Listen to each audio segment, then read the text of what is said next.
beloveds. Welcome to day 6.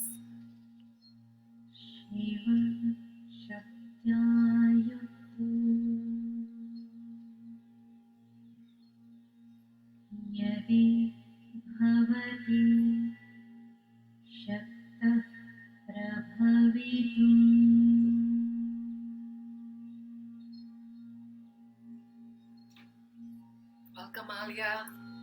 We'll wait for a few more sisters and brothers to join us. Meanwhile, just arrive in your breath. We will begin soon. We'll wait for a few more people to join us.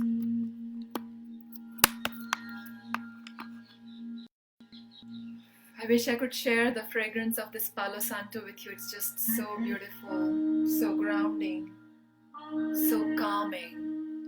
If you have some smudging thing in your house, like some Palo Santo or sage or something, I invite you to just bring it in and just create your own sacred space, just where you are. Maybe you can even make a little altar if you feel like for tomorrow. But just create a beautiful sacred atmosphere, maybe light a candle. For me, this really works like magic right now in this moment. And just arriving in your breath. We are arriving into the here and now, into the present moment through our breath. So wherever your mind has been, just take a deep in-breath and exhaling slow, deep and long through your mouth. Just release all those thoughts. Just you can put them in a little box if you feel like, and put the box aside, or maybe put it in a nice little leaf. You know, we put these leaves like a cup in the water in the river Ganga along with the candle. So you can imagine that, putting all your thoughts that you are carrying right now, and just send it out into the waters and let it float away. And you can tell your thoughts to come back to you when we are done with the session. So just arriving more and more here, taking deep breaths. Remember, on day 1 or day 2, we learned how to use our full lungs capacity. For the ones that were not here for those sessions, just try and use every part of your lungs, lower, middle, upper, filling it up like a big balloon. And then exhaling through the mouth. The sound of the ocean. Arriving more and more. Imagine you are blowing off a candle when you exhale. Deep inhalations, long exhalations. Sitting comfortably and seeing how your breath is bringing you here closer to us in the circle. Coming more and more, arriving more and more to your heart, to your soul, to your truth, to your center in the middle of this chaotic storm. We have a lot of emotions coming up in us. And breath is one of the biggest medicines among all the medicines I know. Breath is one of the most powerful medicine to instantaneously transform how you feel. And we don't do it by denying the feeling. We do it just by being present and just by breathing deeper and deeper. The emotions, the feelings, they start transforming.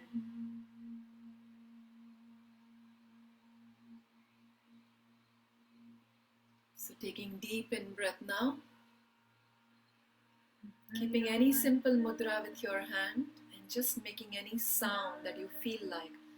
Just check, let's do a body scan. Because the goddess is the body, and I'm going to remind you all each and every day, your body is one of the ways the goddess is expressing herself in the world. And in patriarchal world, we have gotten too used to denying the body, bypassing the body. So here we come and get intimate with the body. We don't feel that the body is in the way of our awakening spiritually.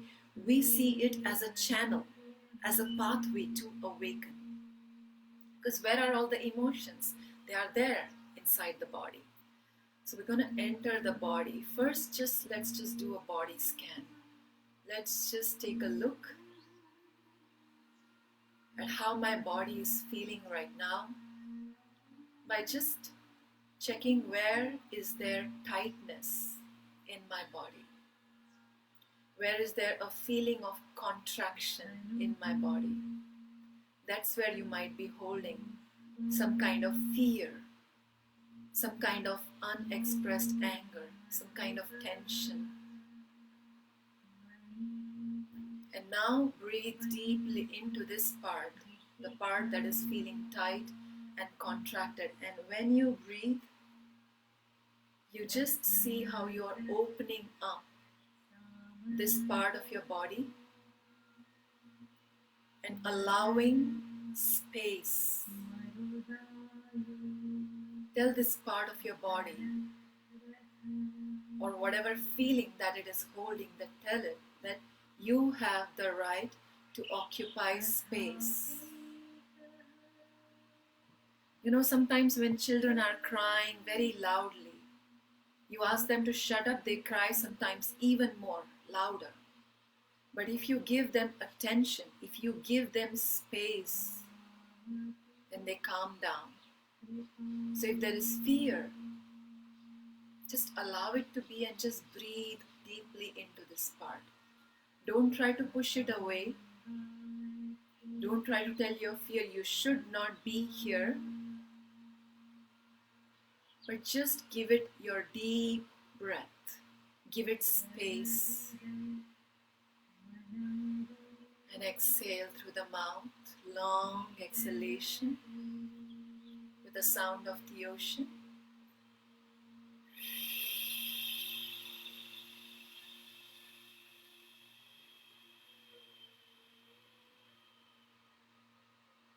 Taking a few deep breaths and making any sounds that you feel like making from this part that feels tight, tensed, stressed, in fear, in anxiety, whatever it is you're holding there, even if you're holding joy there, whatever you're holding, whatever sound wants to come from this part of your body, allow it to come without censoring, without judging, without trying to make it be something else that it is not. So taking deep in-breath, making a sound.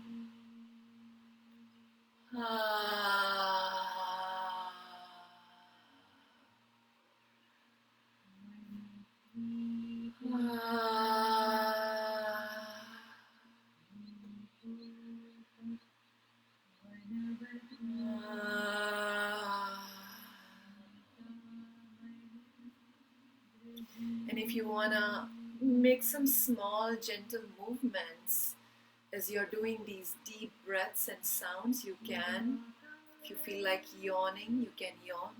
We release a lot of unconscious energies, heavy energies, unconscious energies just by yawning.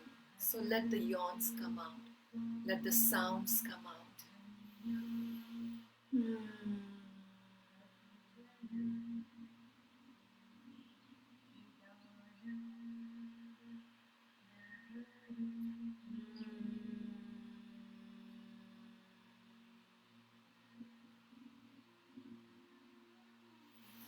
Softly massaging the face,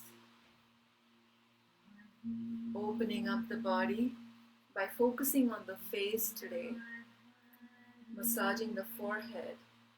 Because a lot of energies are right now in the head as well, because we are constantly watching news, we are constantly putting our attention out there, whereas the illness is also asking us to come inside.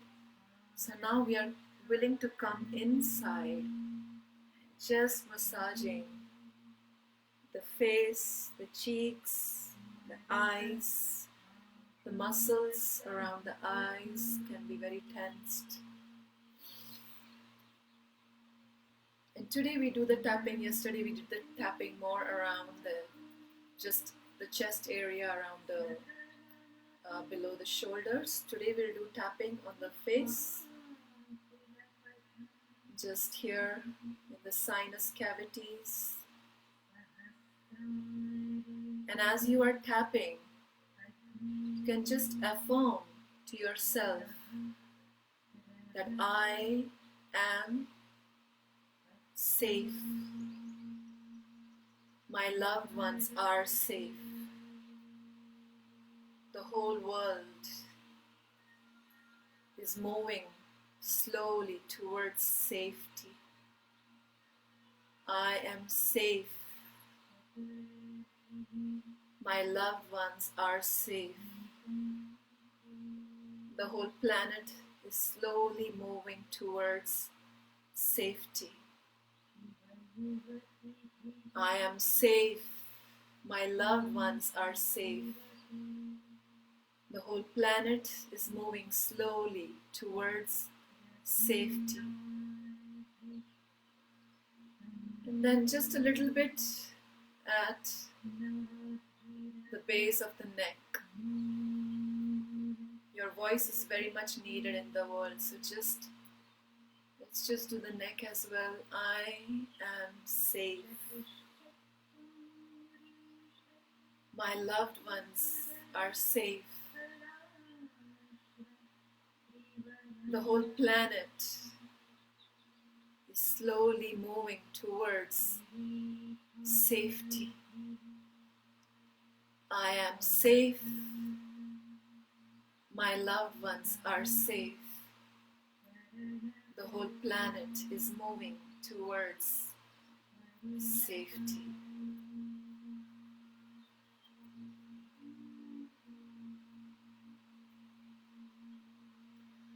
And then releasing. So today we are going to talk about Goddess Katyayani.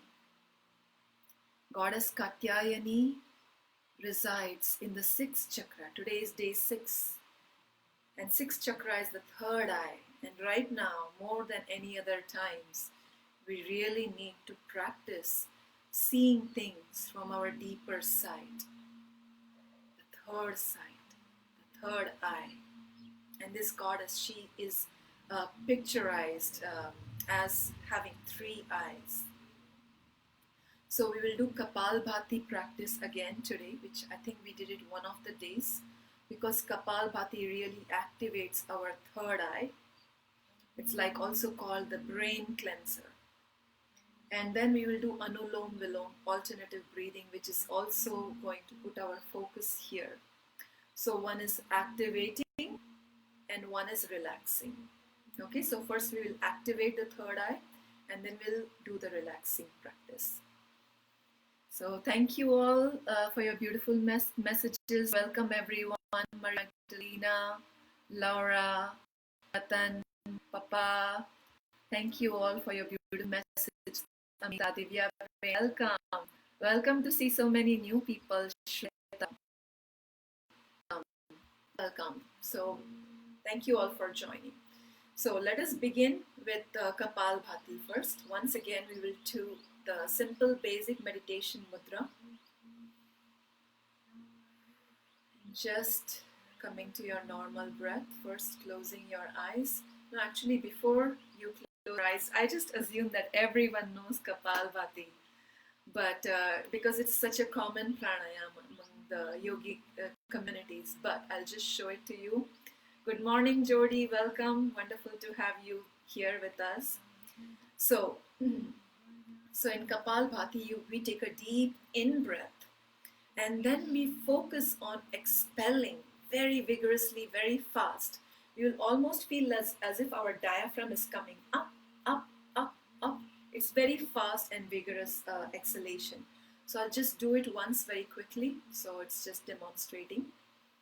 Taking a deep in breath. You can just watch first time.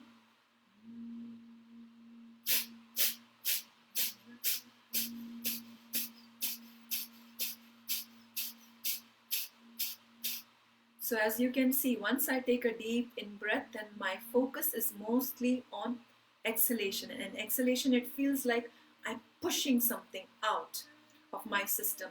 It's also physiologically, it's very good, also for your health. But right now, our attention is to open up and activate our third eye. So it's very simple practice. You can do it for activating your third eye. Ideally, you don't do it very late at night. But this is 6 o'clock in the evening in India, so it's okay. So have your hands in the mudra and let's close our eyes, taking a deep in breath.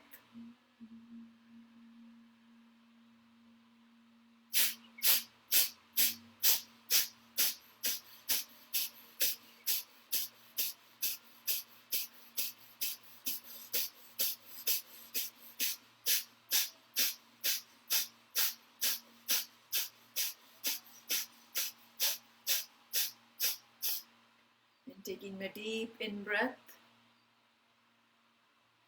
Exhale, let go of the effort. We'll do it a few more times. We'll do at least 2 more cycles. Keep your attention on your third eye. Becoming present. Becoming a center in the middle of the storm right now is very important because a lot of people might not have the privilege to be able to do that. They might be too much in the middle of the fire, surrounded by very challenging circumstances. So maybe we can be the center in the middle of the storm for these people. So being in the third eye is also Shiv energy. So see how you can be the center in the middle of the storm. Who can you be the center in the middle of the storm for? Let us take a deep in breath and begin again.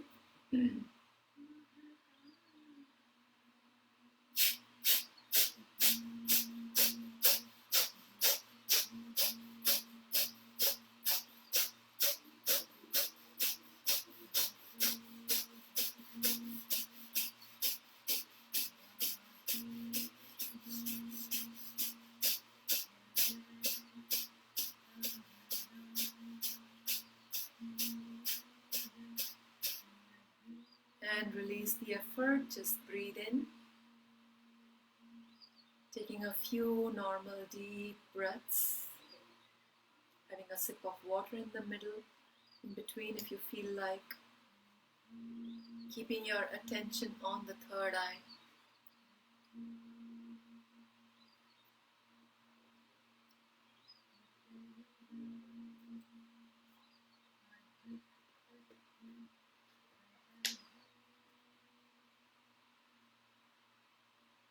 Deep in breath. Begin.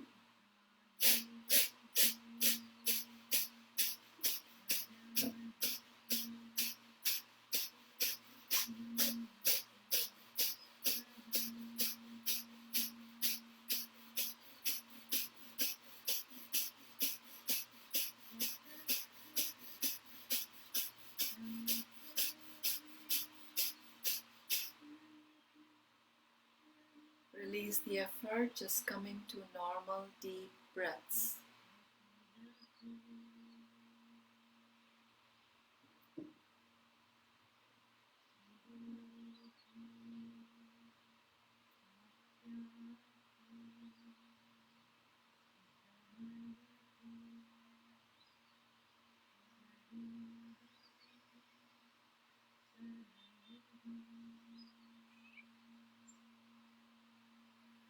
Last time, deep in breath.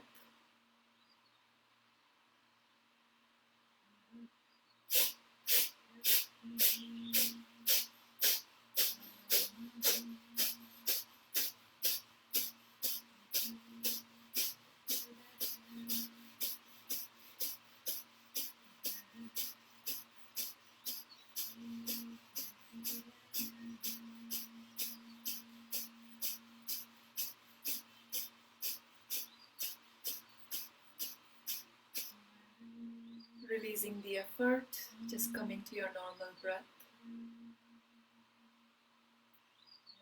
Going deep with your breath.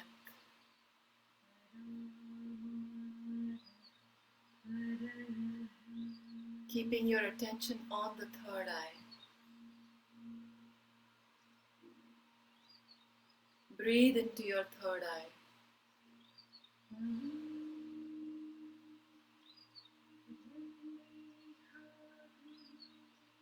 Amidst all this energy of confusion,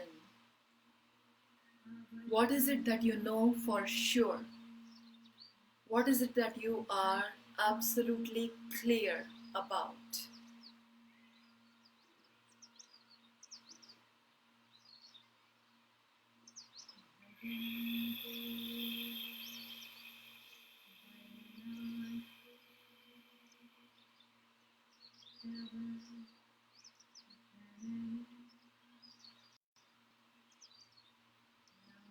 Softly opening your eyes.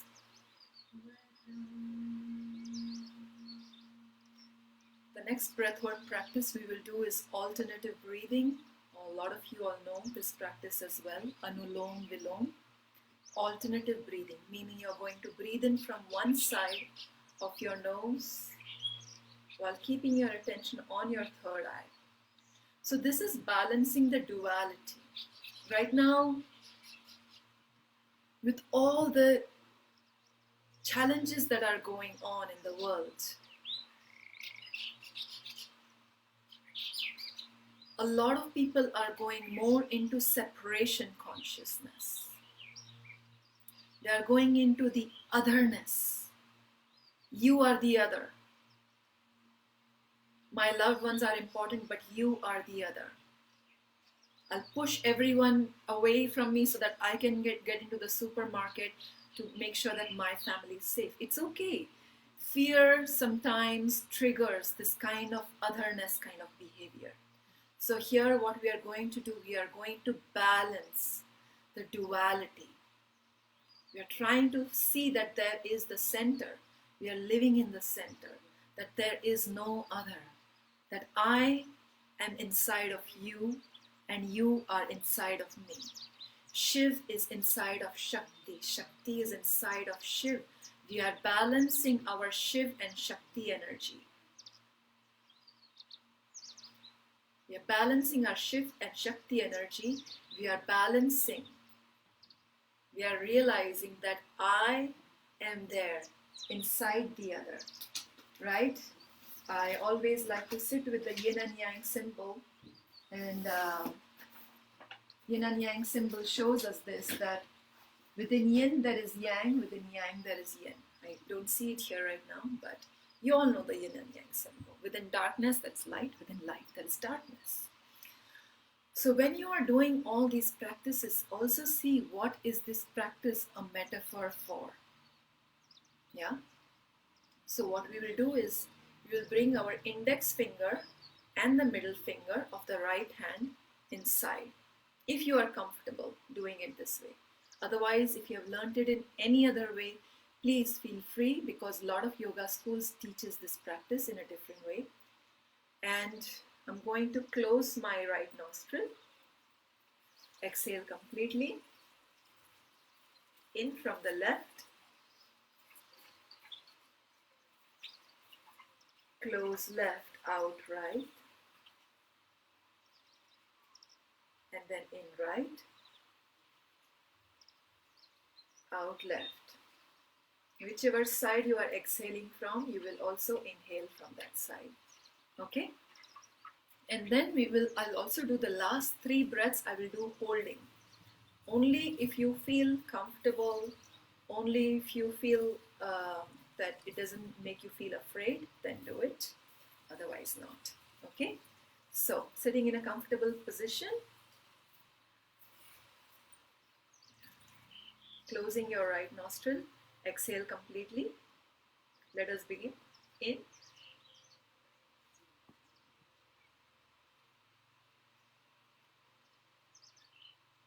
Close left, out right.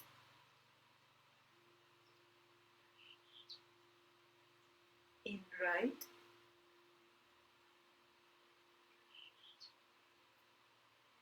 out left,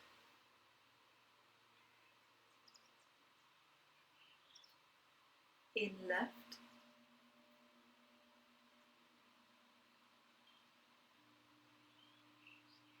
out right,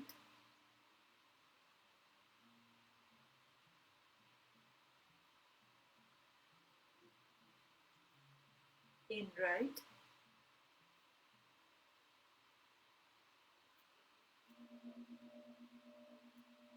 out left, filling up the lungs completely, keeping your attention on your third eye, in left,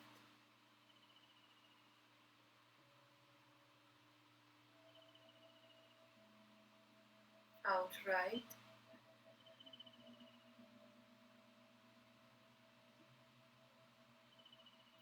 in right,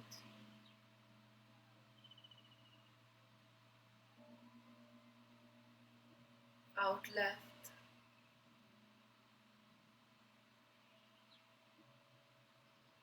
in left,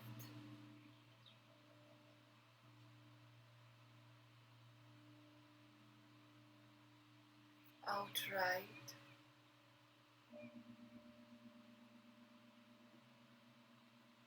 in right,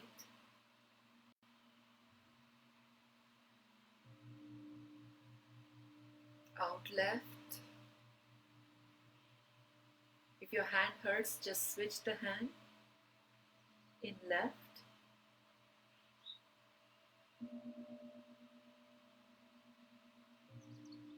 out right,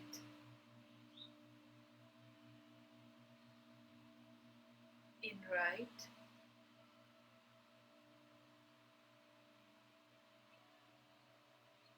out left,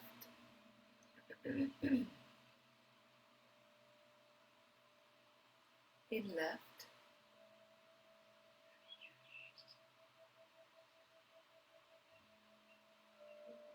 out right,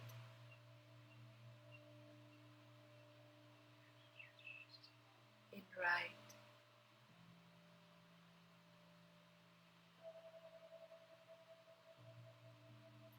out left,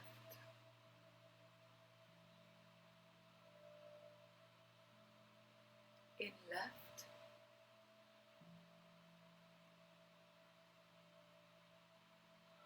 Close both the nostrils, hold for 3 seconds. 2, 3, out right. Close, hold, 2, 3, in right.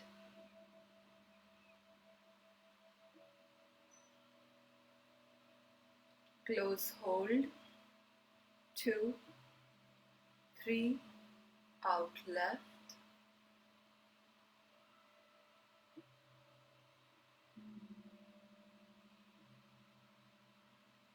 Close, hold, in left.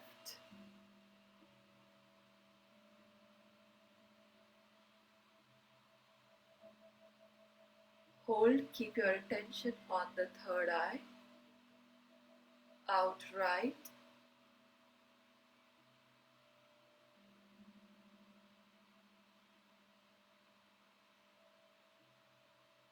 Hold, in right.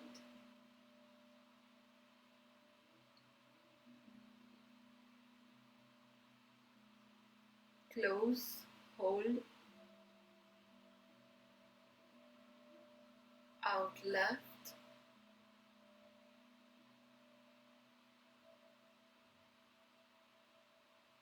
Close, hold, 2, 3, in left.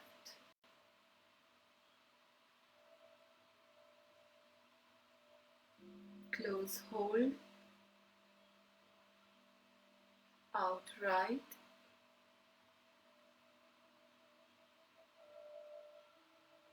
Close, hold, in right.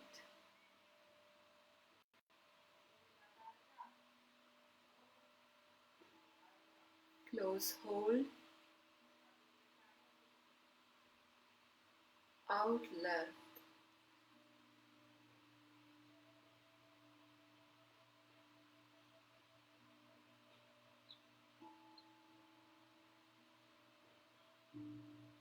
Lose hold and releasing the effort, keeping your eyes closed, just sitting for a few seconds with your attention on the third eye.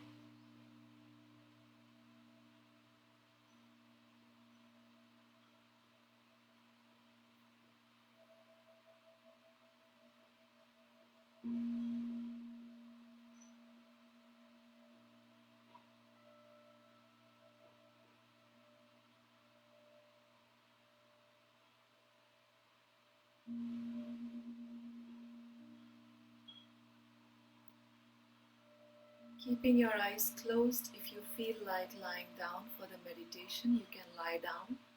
Or if you want to sit, you can sit. Keeping your body soft and relaxed. You can take back rest if you like. Listening to the body is just as important as pushing the body to do the practices.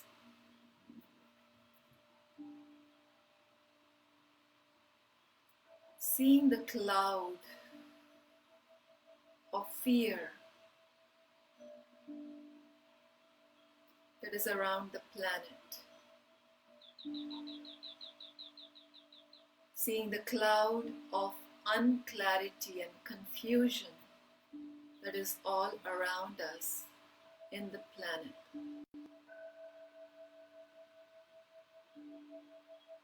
And also noticing the clouds, the dark veils, the dark clouds of deception that a lot of political agencies might be practicing to keep us in the dark so that they can become the supreme superpowers, the ones that are interested in just creating economical profits out of sometimes even the suffering of people.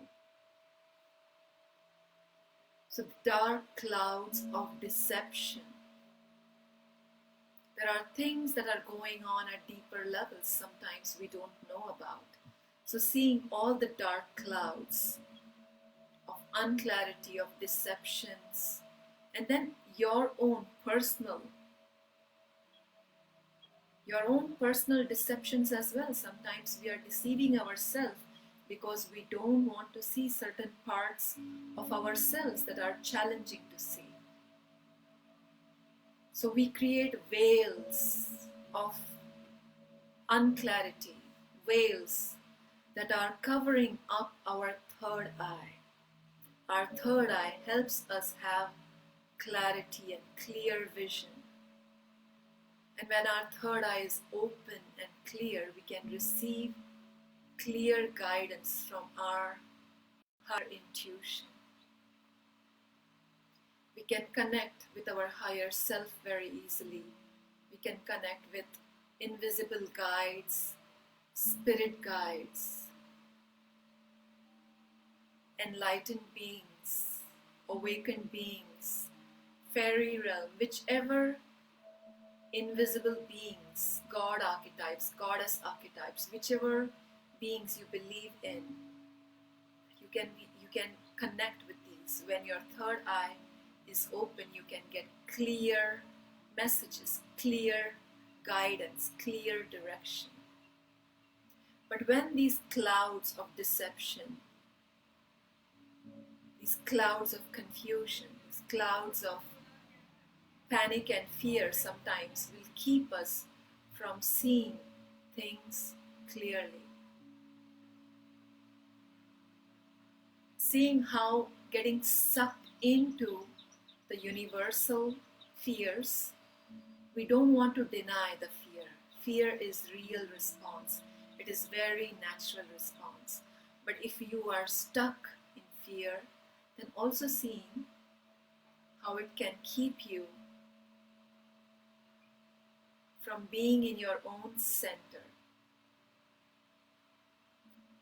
how it can keep you from being present, because sometimes in moments of crisis we need to be present. The more present we are, the more action we can take quickly, we can jump in. So seeing all the things that are covering up and creating this heavy dark cloud on your third eye, personally, individual level as well as collective level. Seeing other people's judgments, cultural programming, whatever it is sitting in your third eye that is not giving you the permission to see the truth clearly, to see the deeper truth, to see the reality beneath the reality that is shown to you on the surface. We are hungry for the deeper reality. Sometimes we just look at the surface reality and we feel this is the truth. Just 20 years ago, what I believed about myself to be the truth. Today, after doing so much shadow work, doing so much self-growth work, it has shifted so much. I realized that was just the surface reality. I've gone so much deeper into what the deeper truth is about my own self, about who I am, about what my light is, about what my darkness is. We all have light and dark within us. We all have yin and yang within us. We all have Shiv and Shakti within us. So what is the deeper truth? I am hungry for the deeper truth. And we can pray to Goddess Katyayani to show us the deeper truth. We are not satisfied with surface reality anymore. We want the deeper truth that is our birthright, to understand and to know the deeper truth. So just look at what is creating fuzziness, unclarity. Whose energies are there? Whatever symbol that shows up to you in your third eye. How open is the lotus of your third eye? How open is your sixth chakra? Just notice.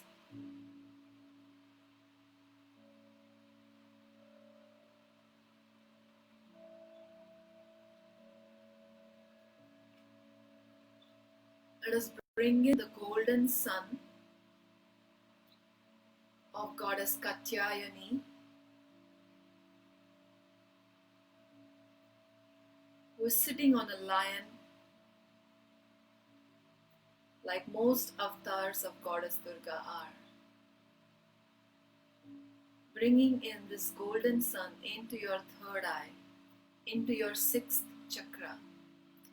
And in this golden sun, all of these dark clouds of deception are getting absorbed. And you are making a stronger commitment to be willing to stand in the fires of Goddess Katyayani in order to witness the deeper truth. We need to have a lot of courage. It takes a lot of courage to see the deeper truth. It takes a lot of courage to see. You have to have the heart of a lion, the heart of a lioness. And she's sitting on a lion. She's a very courageous goddess. She's a warrior goddess.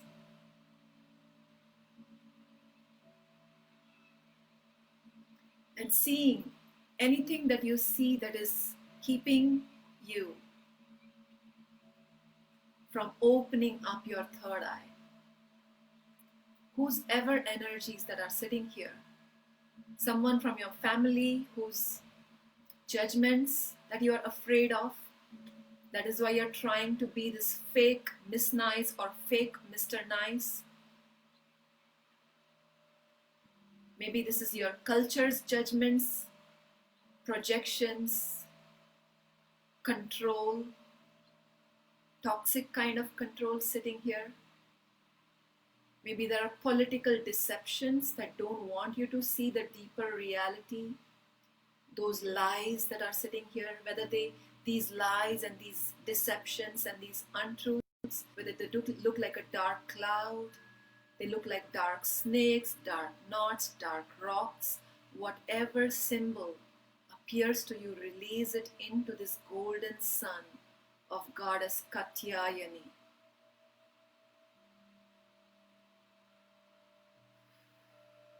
Every dark cloud is turning into the golden light, and your third eye is becoming clearer and clearer, filled up with the golden sun of goddess Katyayani. The lotus in your third eye, in your sixth chakra, is opening up little by little, opening up more and more until you see it fully open.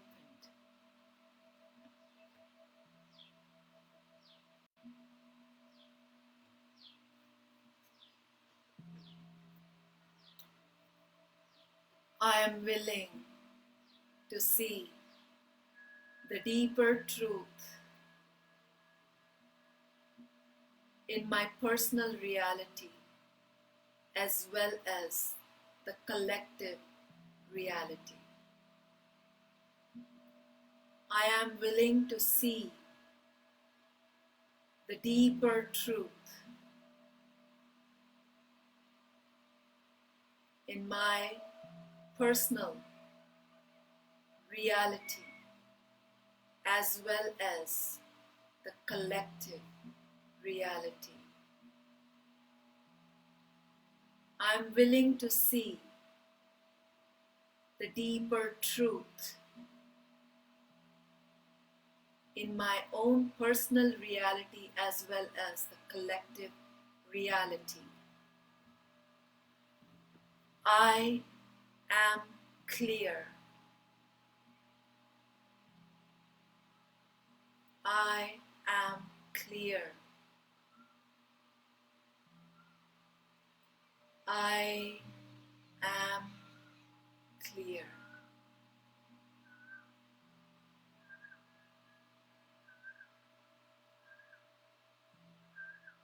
I can connect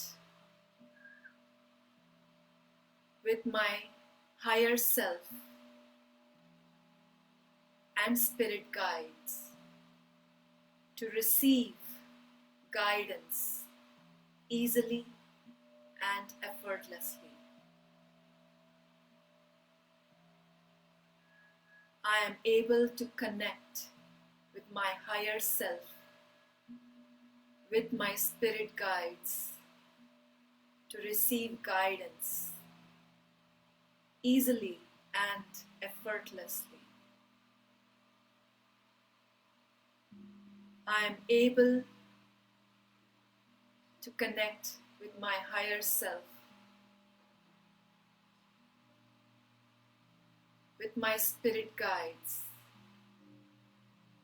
to receive guidance easily and effortlessly. I listen to, I'm deeply committed to listening to and taking action on my higher intuition. I'm deeply committed to listening to and taking action on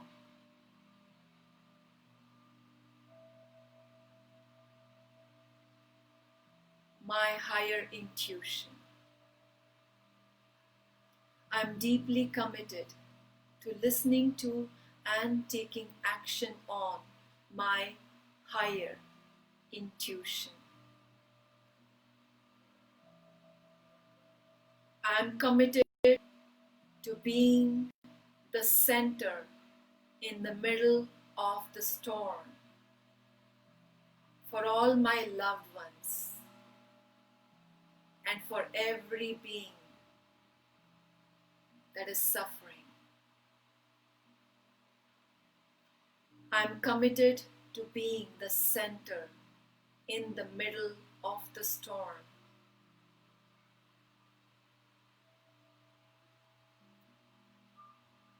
for my loved ones and all other beings that are suffering. I am committed to being the center in the middle of the storm for all my loved ones and for every being that is suffering.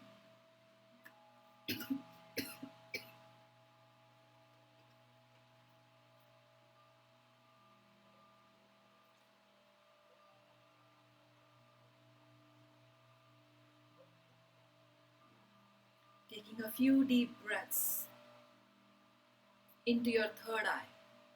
Let all those words go deep into you.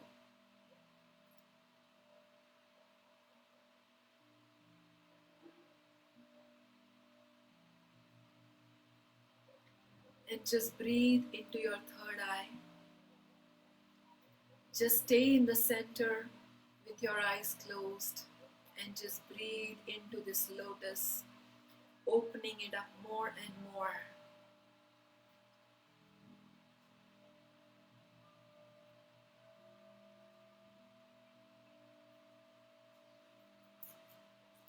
Just being in silence.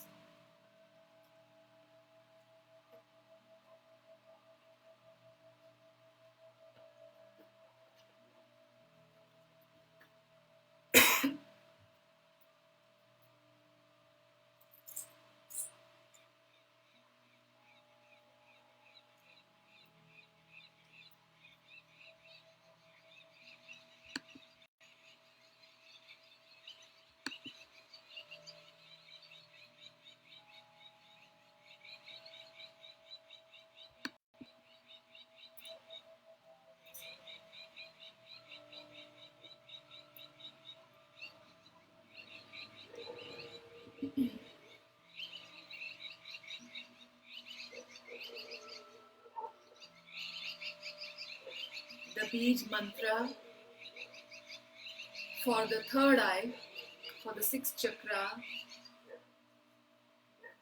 is Om.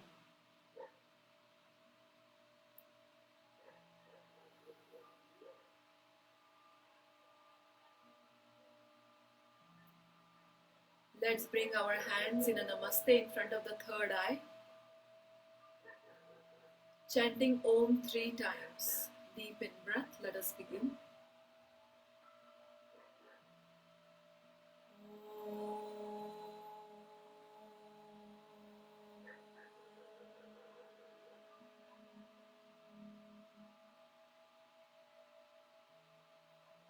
In.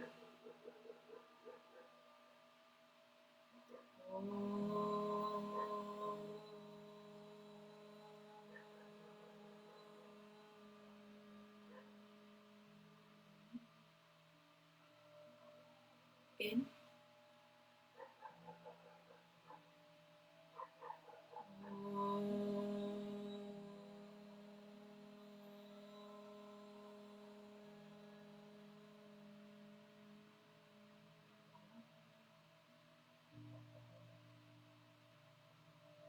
Slowly releasing the hands. With the eyes closed, just ask yourself, what is my deeper truth? Just a very general question, not specific about this or that. Just what is my deeper truth in this moment? Just whatever answer comes, receive it, listen to it, and just be present. What is my deeper truth in this moment? I can share with you in one sentence, my deeper truth is that I want to show up for others. And that is what is very healing for me. And then softly open your eyes. After you receive an answer, softly open your eyes. Welcome Sarumami, welcome Mummy. When I started this workshop, I had no idea that so much of my family is going to join. I was like, because I'm sharing practices, especially things like dance therapy, which I've hardly even shared with too many Indians. Most of the time, I've had more Europeans and Western people that are more drawn to this kind of workshop, where we are not just sitting and doing our sadhana and doing lectures and talks and meditation. We are doing active kind of practices, like very physical kind of practices, and this is not very normal for this culture, especially dance therapy and such practices. So I have very different wide variety of crowd, sisters joining from America and Europe, and then Indians. So I'm trying my best to bring practices that everyone can do, and at the same time I also love challenging people to do things that they have not done before. So even though I saw Indian crowd, even though I saw my family, I was like, listen, this is going to help you feel empowered. So let's do this together. So today again, I'm going to bring dance therapy exercises just for a few minutes. Do as much as you can. If you cannot, just watch, just listen, no problem. Okay? Participate to the level that you are able to. So welcome to day 6, sadhana, goddess Katyayani. Before I share more, I would like you all to share on the comment section what is the answer that came to you when you asked yourself, what is my deeper truth in this moment? Whoever feels comfortable sharing, we would love to hear, right? I would love to hear, and some of the other community also would love to hear. What is your deeper truth in this moment? Why did I ask this question? Because we get so used to living in surface reality. We are so used to living in surface reality. Whatever is thrown at us, we believe. Okay, yeah, and we bow down. What happens if we are blindly accepting things? We will not even know what is happening at much higher level, much deeper level. And one of my teachers, she keeps on giving us the metaphor of the river beneath the river. This is the surface that you are seeing. Okay, because there are a lot of ripples in the river. We are not being able to see what is there inside. We just feel like, okay, this is just water. But what happens when you seize the ripples, when you calm it down, and then you look beneath? You see there is fish in the water. There is snakes. There is rocks. There is ocean. There is some kind of plants growing. So the river beneath the river. We want to open up our third eye, what our two eyes are seeing. Why in so many gods and goddesses you see the symbol here? Meaning, there is a higher truth, there is a deeper truth. And so that is why we often practice closing our physical eyes to try and look from that deeper sight, from the third eye. So the deeper side. So don't be shy, please. I'm not seeing a single person share. Come on.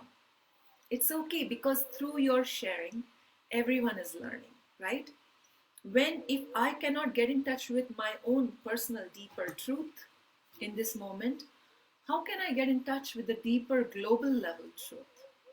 At the larger level, like, what's happening at the larger level. I really want to talk about this today. I'm very inspired. I listened to 2 talks today. One was by Teal Swan and one was by Marianne Williamson. I think I've shared both of them on my page, and I highly encourage you to check out both of them. And also I had mentioned David Wilcock's talk earlier a few days ago. Please check out. I've also posted his video as well, and see what resonates with you. Just keep your mind open. Keep your mind open, because we often don't know what is happening at deeper levels. So there might be many different beliefs. Okay. Amita says that my truth in this moment is to heal the planet with love. Okay. Thank you, Amita, for sharing. Anyone else feels like sharing? Okay. So let us come to Goddess Katyayani. Goddess Katyayani was created. I love her story, and so I will just share a little bit of her story. um, goddess Katyayani was created, believe it or not, through the anger of the gods. There was this very strong demon, Mahishasur, and this demon, gods were not able to destroy it. And so the gods were very angry because of all the things that Mahishasur was doing. He was the king of the Asuras, king of all the demonic energies. He was the king of them. So the gods were very angry. And so all the gods, their anger sends out these strong rays of energy. Strong rays of energy. The anger comes out as energy. And their anger coming together, this energy created goddess Katyayani. But this energy of anger comes in the house of Rishi Katyayana. And he is the one who gave the body, the form to this particular goddess. That is why her name came to be Katyayani.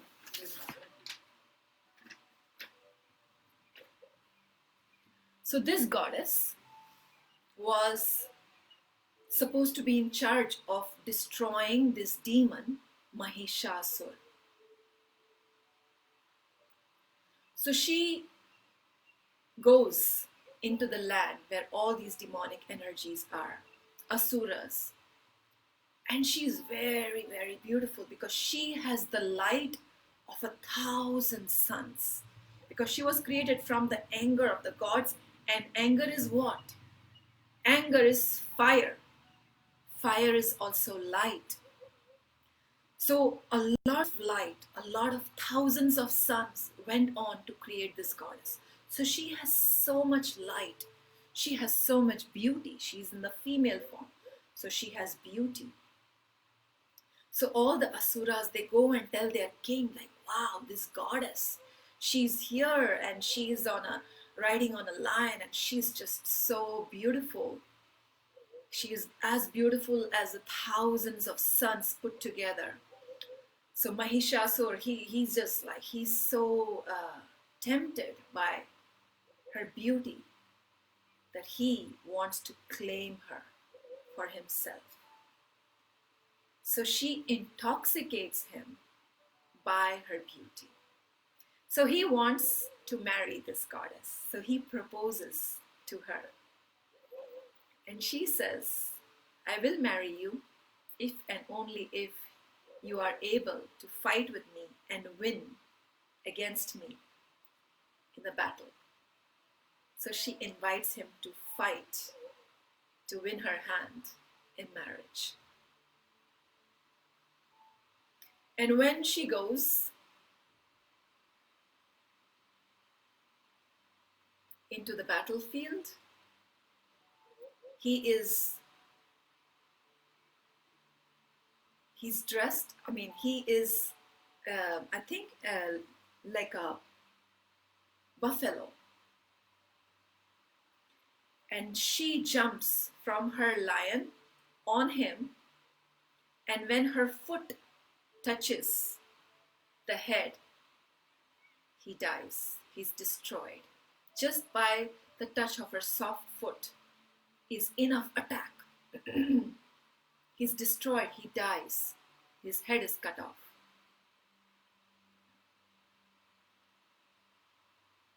She is the destroyer of Mahishasur.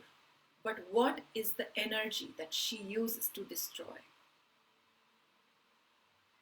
She has used the energy of anger. She's created from the anger of the gods. She has used the energy of her beauty. So very often in the world, people feel that the feminine energy is weak, the masculine energy is strong. But in Hindu mythology, I like it because very often women in the Western countries felt that they had to become like men in order to feel powerful. That was the basis of feminism. But here in Hindu mythology, we see that the feminine essence has her own power and the masculine essence has his own power. So we have both powers in us. The masculine power of presence, using your rationality, using your intellect, taking action. This is your power. This is your masculine energy power, and this is there in all of us, men and women. But men will have a little bit more edge with this particular kind of power. And then all of us also have the feminine version of power, the goddess version of power, the power of your beauty. Sometimes you have to use every single tool that you have in your tool bag. The feminine, she has the power of beauty. Beauty attracts. Sometimes you have to use a little bit of deception even in front of the demonic energies in order to attract them so that then you can destroy it. Sometimes when I was a little kid and I had to get a bitter medicine or injection, I was tempted with chocolate, like, chocolate. Yeah, you'll get chocolate. Bitter medicine.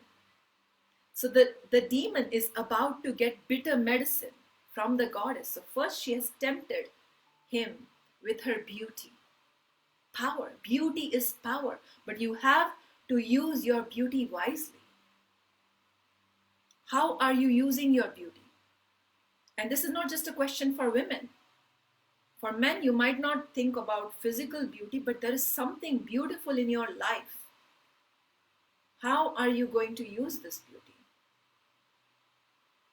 So, something to think about. How are you going to use your anger in these times? How can you use your anger as a medicine in these times of crisis? Something very important, an important question for you to reflect. Behind the darkness of anger lies power.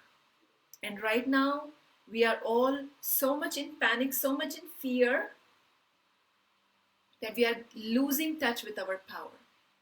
And when we are too much in fear, fear is a very natural response.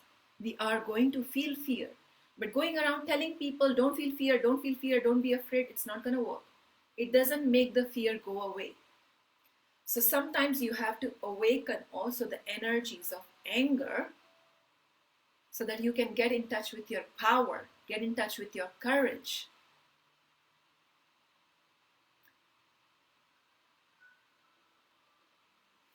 I had heard a story of a woman, a mother, whose child is under the car.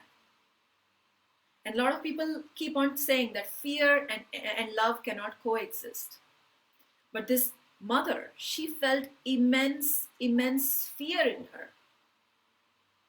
And that fear gave her so much of that fight or flight. When you have fear, you have a lot of fight or flight, meaning you want to either fight the situation, so you get a lot of adrenaline rush when you get a lot of fear. When you get a lot of fear, there is an adrenaline rush because you have to either flight, meaning you have to run away from this situation, or you have to fight this situation. When you see a tiger or lion in front of you, you're going to have adrenaline rush, and then you are going to run faster than any marathon runner. So she, with all that adrenaline rush, with all the fear that she felt, she was able to pick up the car. She felt so much power in her that she was able to pick up the car. And if she did not have this fear, she would not have been able to pick up the car. And see, where is her fear coming from? It is coming from love. She loves her child so much that she's afraid of losing her child. So when you have these dark emotions coming through such times, anger and fear and sadness, heartbreak, don't control yourself. Don't tell yourself, look, I'm supposed to be positive. No. If you are feeling sadness, if you're feeling the heartache of the world, cry. I told you all the first day about the movie Rudali. where women used to literally beat their chest and cry. Because why? There is a lot of pain and trauma and sadness getting stuck in here. And you feel so much tightness and heaviness. So you can just, tap. You can do tapping, you can do beating, just or massaging, massaging these parts here, massaging the breast, massaging the chest. Try to shake the fear, try to shake the anger, try to shake the sadness out, let it come out. If we repress it, repression can lead to depression. Feeling is healing. Repression can lead to depression. Because when we repress emotions, dark emotions, by judging it, it will get stuck in your body. You'll get back pain, knee pain, this pain, that pain, cancers, this and that. Feel the dark emotions, whatever dark emotions are coming through. But if you feel that you're getting stuck in these dark emotions, you're always in fear, always in panic, oh my goodness, what's going to happen? Oh my goodness, what's going to happen? Then come to places like this. There are so many facilitators that are leading right now free stuff, free meditations. My dear sister Sophia already shared with you all about her. She's leading dance classes. Today onward, she started 3 days a week. Check out her group. I'm going to post it again for you all. Try and get into some kind of a flow, some kind of practice. So we don't want to indulge in these emotions, even though we are not wanting to deny them. We don't want to indulge in them too much. We want to flow through them. Feel them and flow through them. Feel them, let them flow through you. Because if you get stuck in them, then you will not be able to support other people who might need your help. Yeah, so we will do some practices to consciously go into some of these emotions, and then also try to find the power that comes through these dark emotions, especially through the emotion of anger. So now I invite you to bring your journals and your pens, paper and pen, or journal and pen.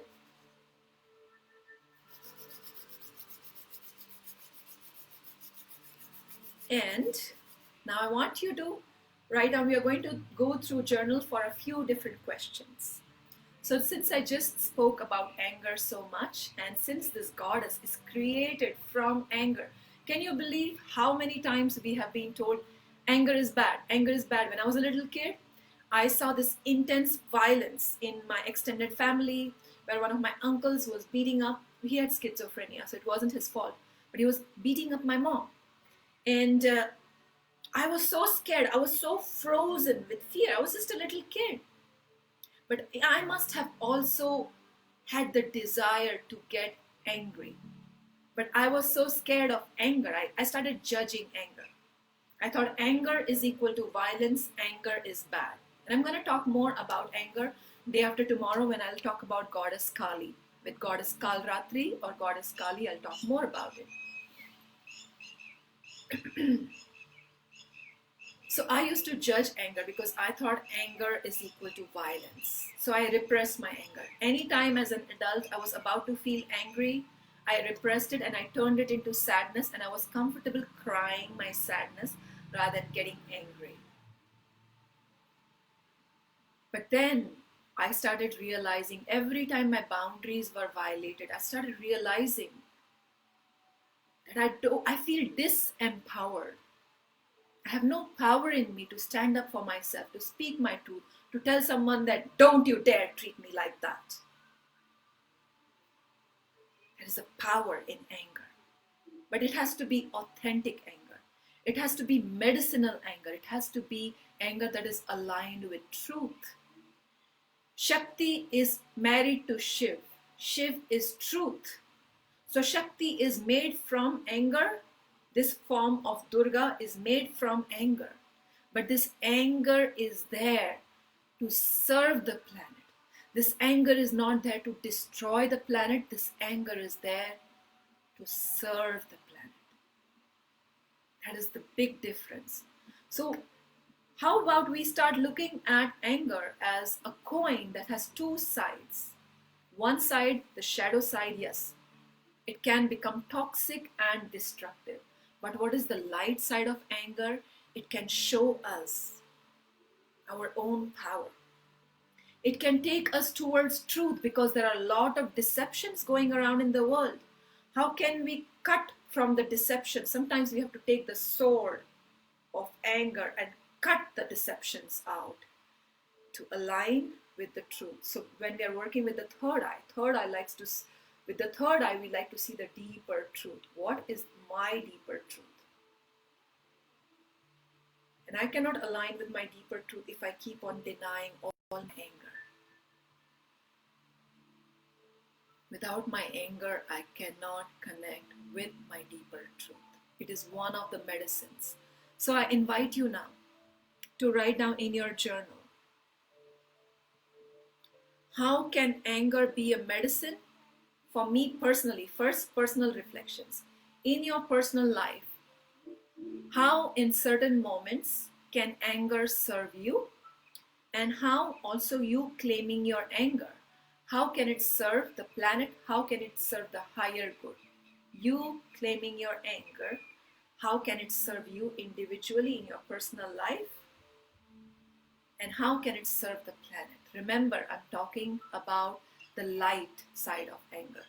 Goddess Katyayani is pure light. It is the light of the thousand suns. So if you have all these judgments in your head towards anger that all the new agey positivistic school of people have told you about, anger is bad, anger is negative, try to look at the light side of anger right now when you ask yourself this question. How can anger, just as a potential, at the right time, towards the right person, for the right reason, can be medicinal for you individually, in your personal life, and also for the collective good of all. Yeah. I'll let you journal on this question. I'll give you a few minutes, about 2 or 3 minutes, because then we are also coming to 2 more other journaling themes.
Yona Rachudaya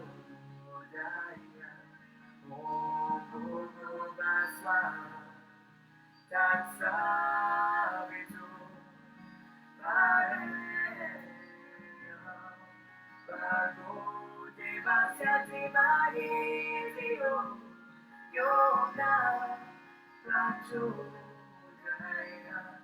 Om Guru Baswa Tatsavitu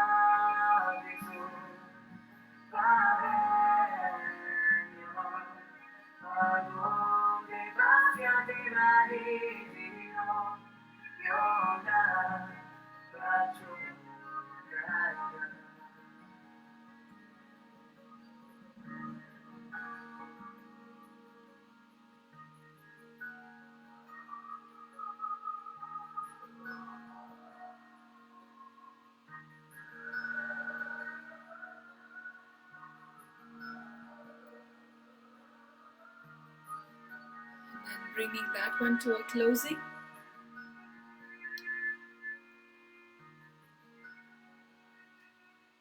Before we share anything from this, I'm going to also share some of the people that had responded here to me. What is your deeper truth in this moment from the third eye meditation? He says,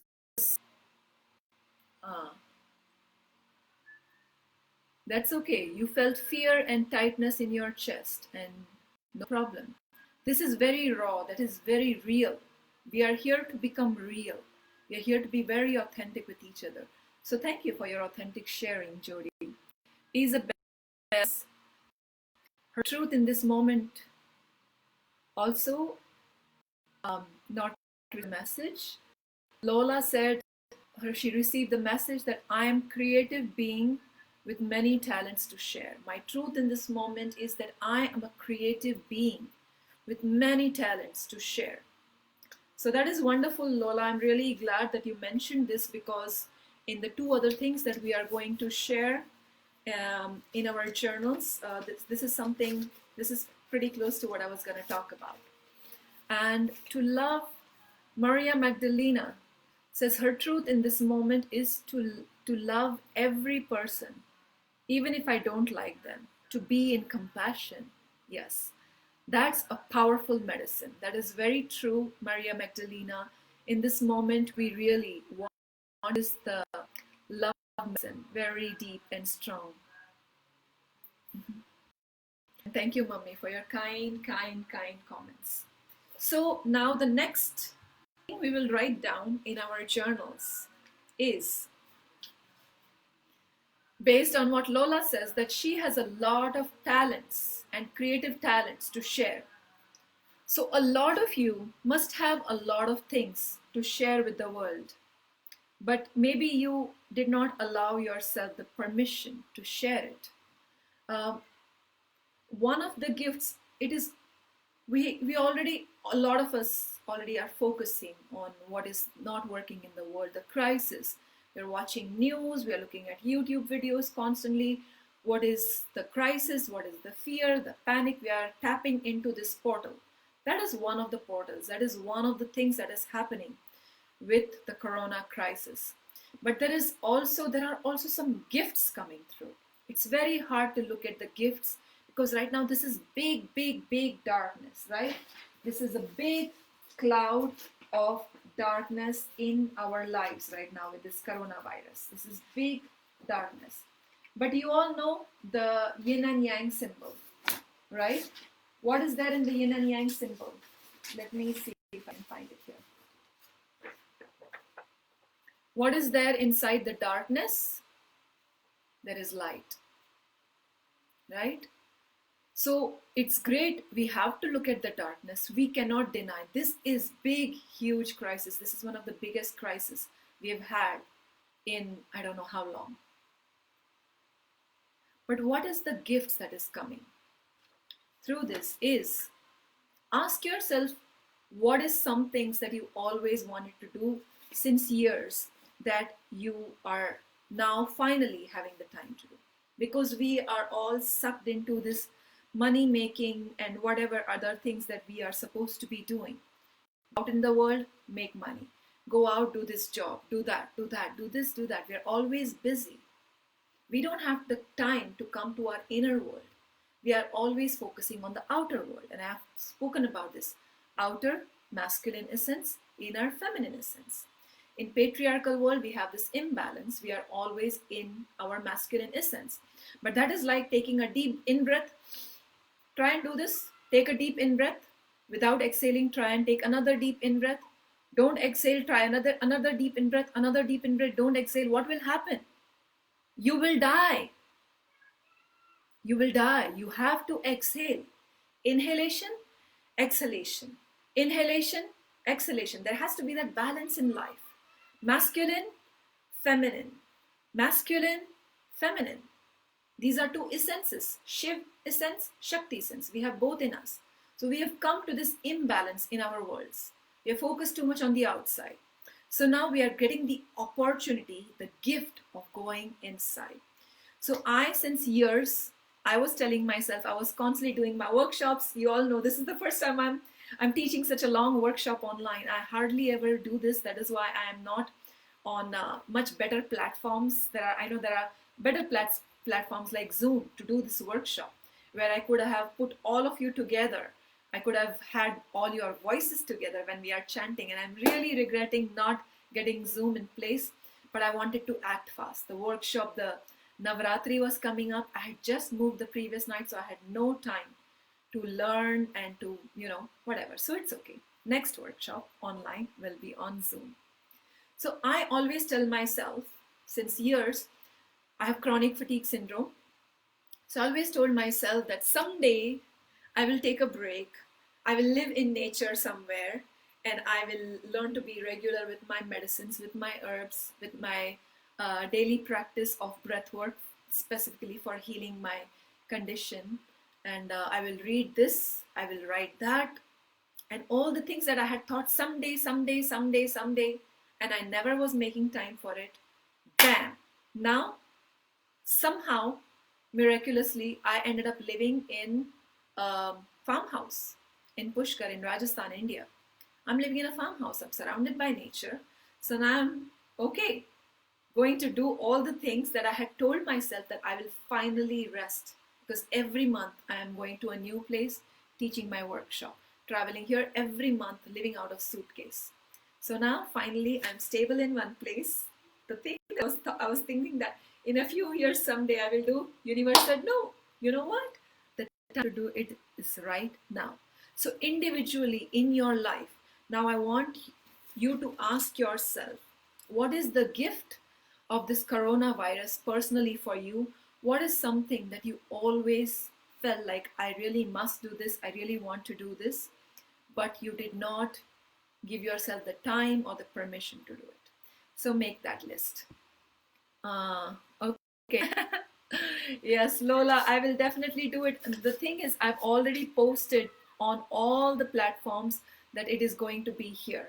I've promoted the workshop saying that it is going to be on Facebook. So that is why now if I change, everyone that is coming here might get a little bit confused. But still, I will look it up, Lola, for sure. Thank you so much. And I'll see if I can invite everyone to join it, at least for the last day or the last 3 days also. If I can do it, I will do it. Okay? So let's grab your paper and pens again. Make a list of what is something that you always wanted to do, but you could not do it, or you did not make time to do it. You always wanted to lead a workshop, but you felt that, oh, I'm not worthy enough, I'm not good enough. And now, with all these things that are going on, you are being challenged to show up, to occupy the space that you were always worthy of occupying. But internally, you had this dark cloud of the veil that said that I'm too small, I'm not worthy, I'm not ready. And now when you look at all the crisis and the situation that's going on, you feel like no matter what I am feeling, even if I'm feeling small, even if I'm feeling not confident yet, I must show up. I must show up and I must do this. So use this opportunity. In what way can this curse become a blessing in some ways in your life? In what are the gifts that are coming in your life through this?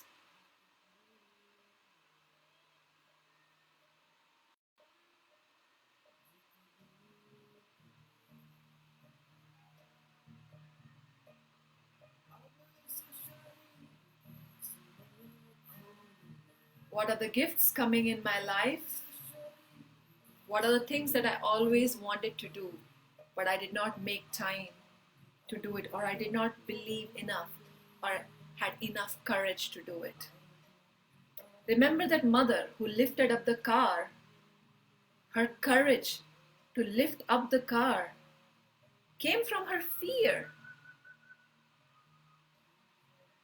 Fear is a dark emotion, and ask yourself, how can I channelize this fear to bring more love, more light, more power in the world?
And the third question,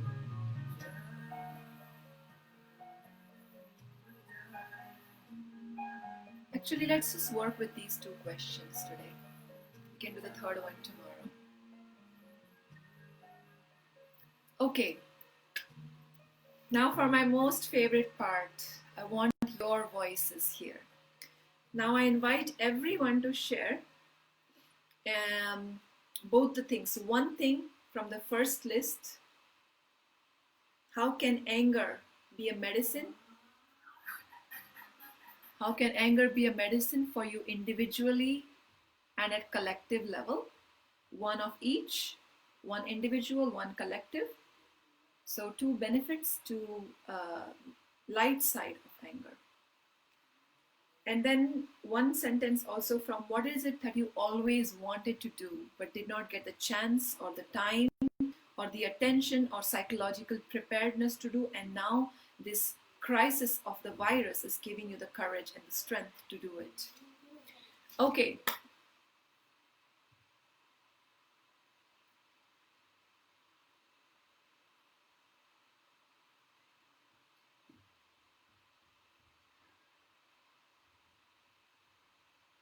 Yes, Lola, that's absolutely true. I did not know. I thought Zoom also you can watch later on.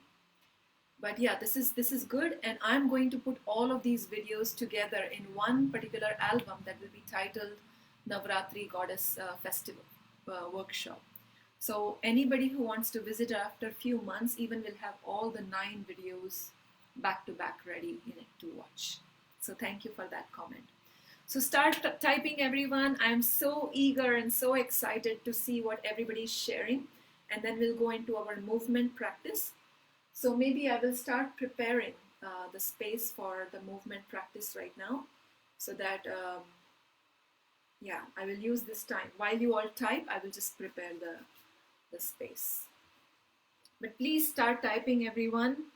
It would be wonderful to hear everybody's voices here.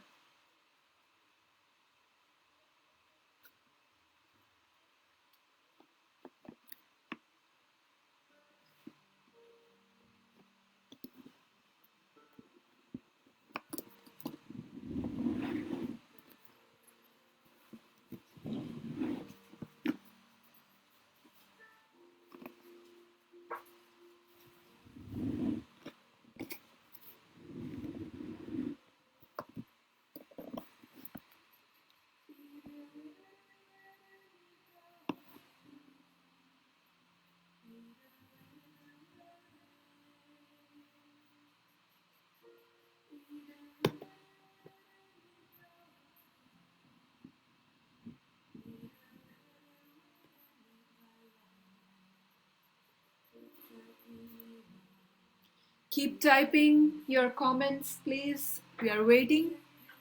Everybody would love to hear your voice in the circle.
Okay, wonderful.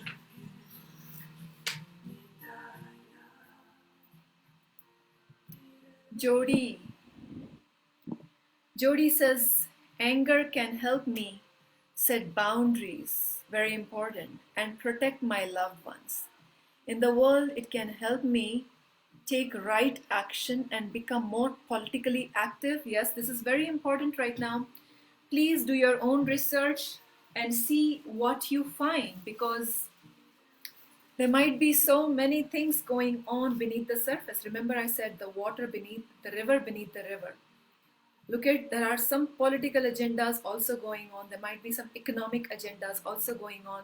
So please try and connect with the deeper truth by becoming politically active. Anger gives you the fuel to make change happen, to transform things that are toxic, that are demonic. Goddess is fighting the demon with her anger. I am enjoying, okay. So the second question was, what is the gift that is coming through this crisis?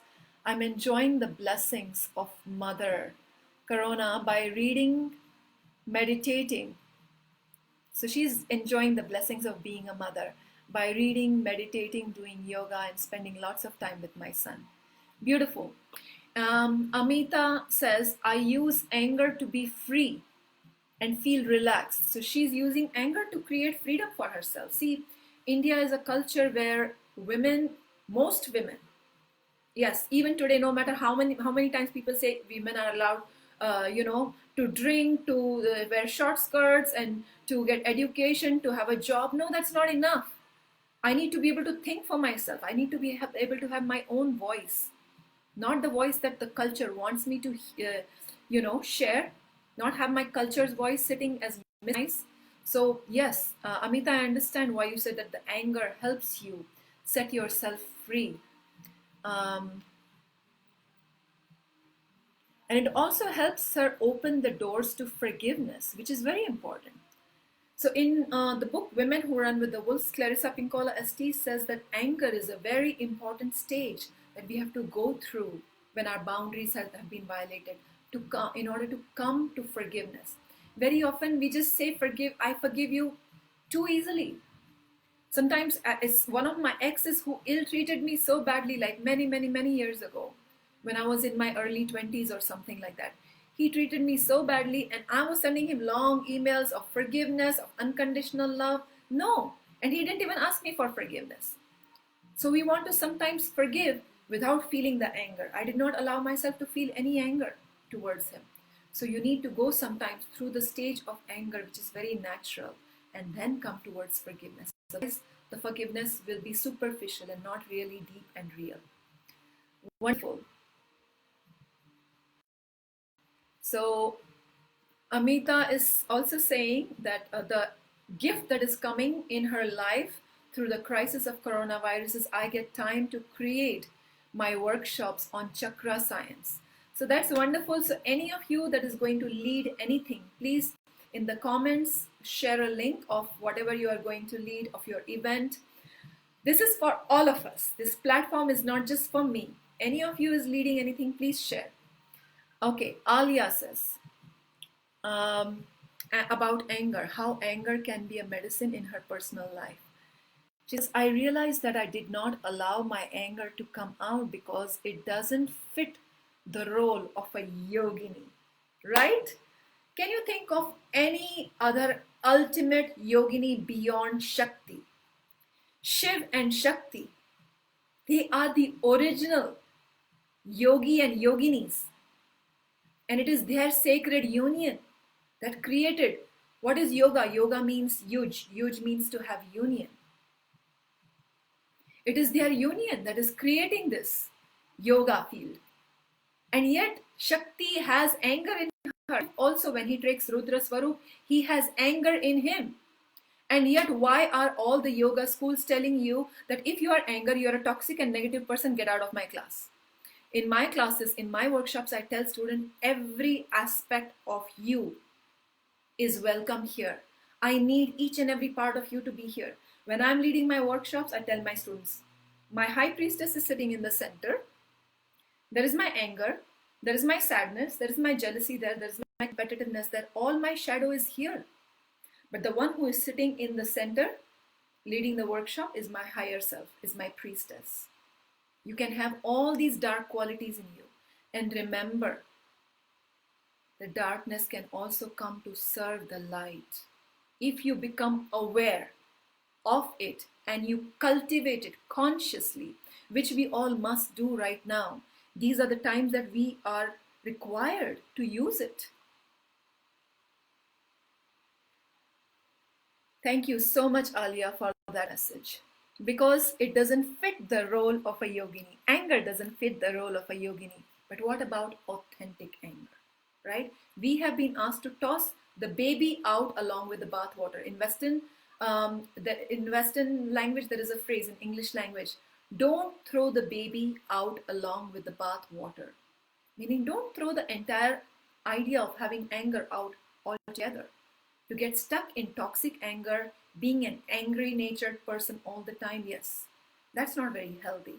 But to have a healthy reaction of anger towards boundary violation, towards injustice in the world, it is the medicine that we need in the world for ourselves, to be aligned with our, with our power, and also to help the world. We need it. I realize that I don't allow myself to come out. It doesn't fit the role of a yogini. So by claiming my anger will help me to claim my power and my voice. Yes, we lose our voice very often. If you're living in a patriarchal country and if you're a woman, then you're not going to have a voice if you don't allow yourself to feel your anger. You might have to fight to claim your voice, which will hopefully help and protect and inspire other people. Yes, you claiming your anger will definitely help people feel protected and inspired.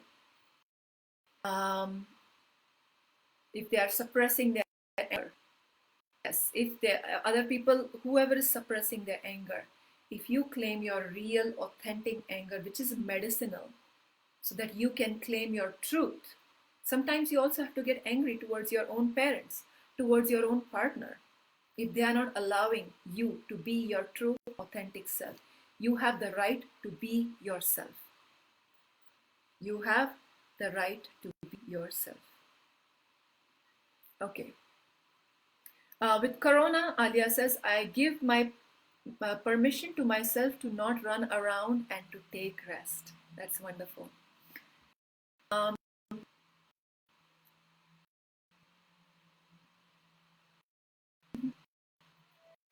Lola says, anger has helped me to set boundaries from toxic people and for the world to not allow more suppression and injustice. Yes, there's a lot of suppression and injustice that is going to be exposed right now. So be aware, a lot of injustice that will be exposed, we are going to be the channels of transforming it, of challenging the injustice using our authentic anger. And anger doesn't mean always that we have to go out and scream. Anger is just a fuel. We feel the anger and then we say, okay, this is disturbing me. What am I going to do about it? How can I be the change that I wish to see in the world as well as for my own personal self? Yeah. I gave you all the example of how my dad inspired me to, to challenge the injustice where all the windows for tickets that were closed, it was not their time to be closed. So I went and challenged them. This is not your time to be closed right now. Please open it. I did not scream, but I felt my anger. And after feeling my anger, I took an action. So that's the important part. If something is feeling very scary right now, go up, take action. If you're feeling anger towards something, go up, take action. Use your dark emotions to bring about some transformation in your personal life to align with your truth as well as for the world.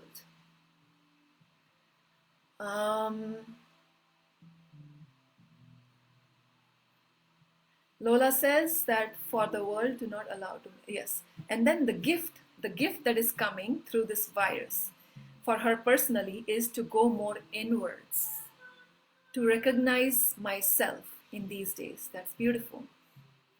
Ludmila says, oh, yes, thank you, Ludmila. Okay, I had asked some journaling questions, so we are answering that. So that's what I thought it was you were sharing.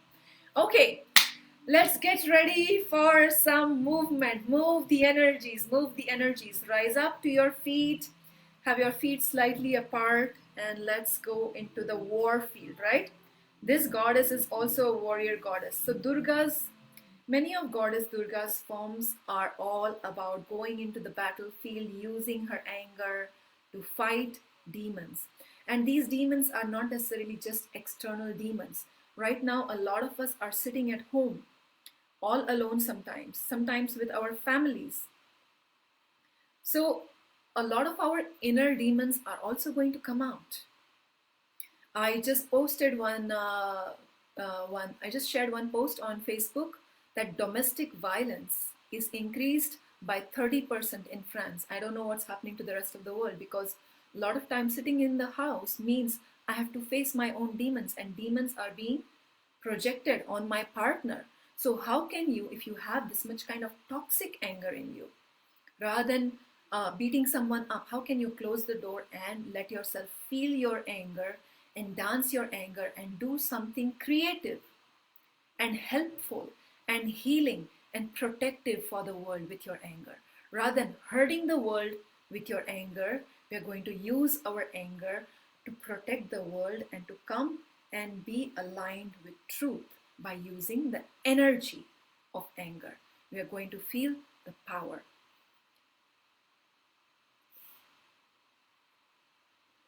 Okay, so Maria Magdalena says that my workshop has given me my workshop has given her so much power that she wants to do similar online classes for women from her country that are very masculine and that are lost. So see, right now she can use this time where she's forced to be indoors.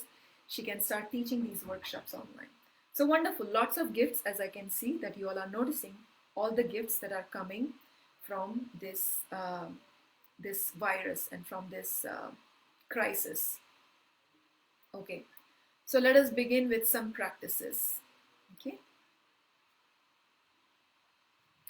one of the things that my dad used to say a lot of inspiring things to me. So when I was a young college girl, once I was going by bus to the train station with him, and when we got off the bus and we started walking, my dad told me, Archu, your walk should be such that someone coming from the other side will think twice before messing around with you.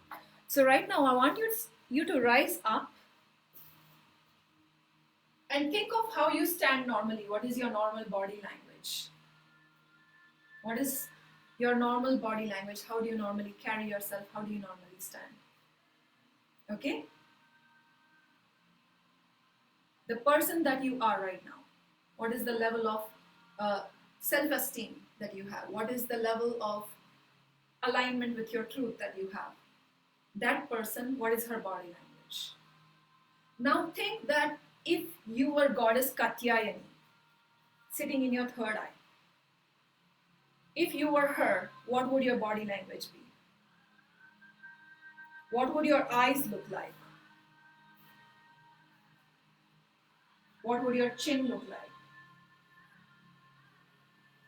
Just bring your chin a little bit down and look with your eyes up like this. It opens up your eyes bigger. What happens? What is your body language like when you get angry towards something, towards some grave injustice that is happening? Towards you, towards your loved ones, towards your family. I want you to, and what happens with your breath when you are angry?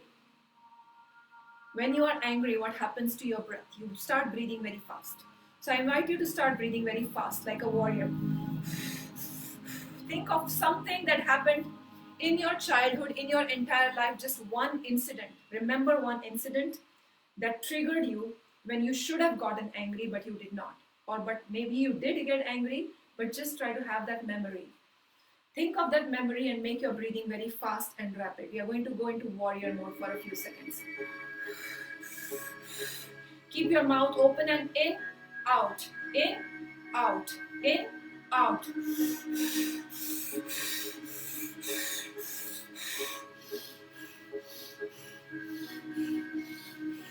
Fast, rapid breathing.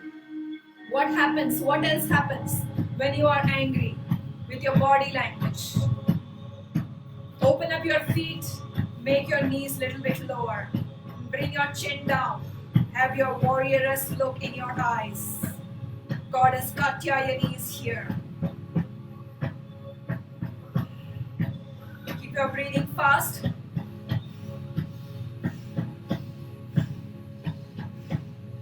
Look at the situation before you. Your boundaries have been violated. The boundaries of your loved ones have been violated. What is happening to your hands? Your hands are turning into a fist.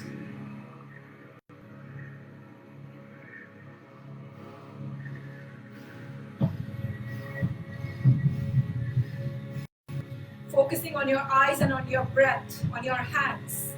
Eyes, breath, hands, fist. Making different parts of your body tight. Like a warrioress that is ready to charge, to take her power back, to speak her truth, to roar her truth, beginning with the sounds. Bring out the voice of the warrioress. Bring the warrioress like a strong, fierce lioness. Breathing in. Making the animal sounds that is fierce.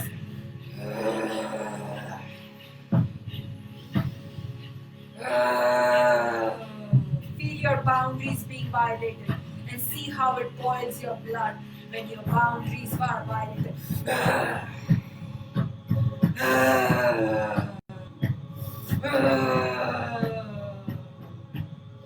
Making the sound.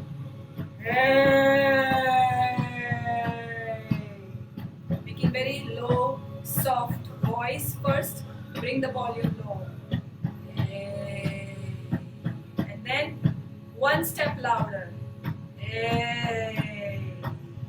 One step louder.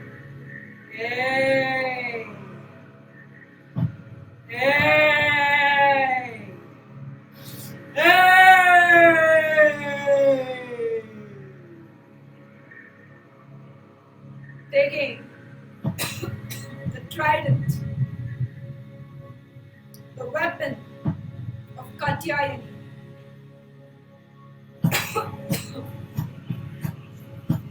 Ready to storm and ready to attack. Attack to protect. You have the power to protect.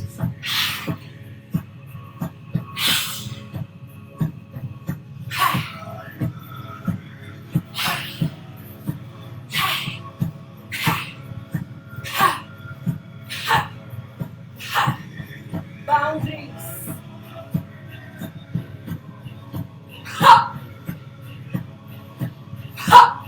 Voice from here, sound from here. This is your power center.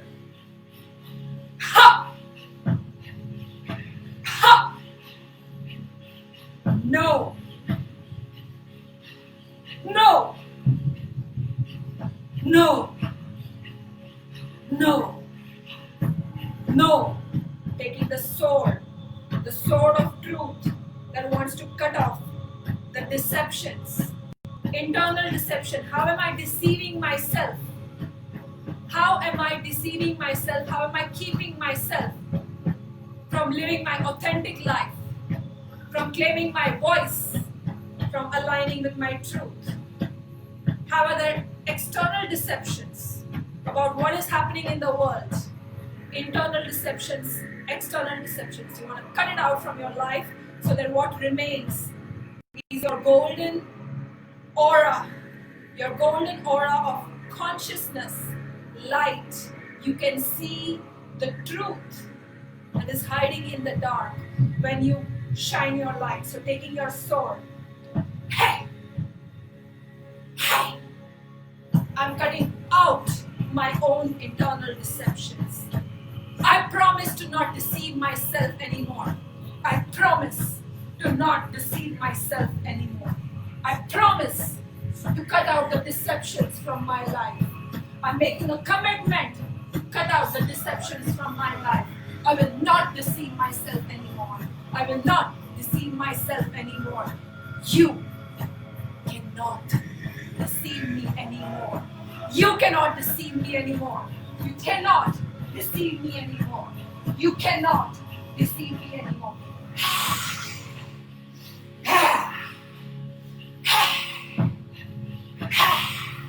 Bring your hands up.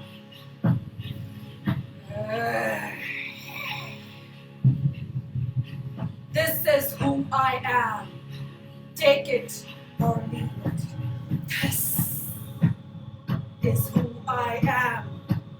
Take it or leave it. This is who I am. Take it or leave it. Ha! Enough! Enough! Enough! Cutting out all the bullshit from your life. Enough! Creating boundaries. Enough! Enough! I've deceived myself enough. You have deceived me enough. Out! Out! Out! Enough! Enough! Enough! Enough! Enough! Enough! Enough is enough. Enough is enough. Now tapping your feet. 1, 2. Enough is enough. Feel the power in your feet. Feel the power in your belly. Enough is enough. Enough is enough. Enough is enough. Enough is enough.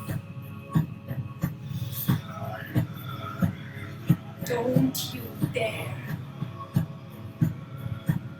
Don't you dare keep me from claiming my truth.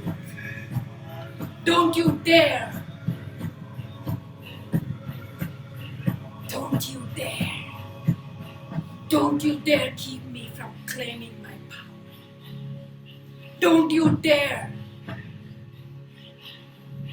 Don't you dare deceive us. We are going to claim our voices. Don't you dare deceive us. We are not going to stay numb anymore. We are not going to stay complacent anymore. No. No. I will not be complacent anymore. I will not be complacent anymore. I will not be complacent anymore. I will not be complacent anymore.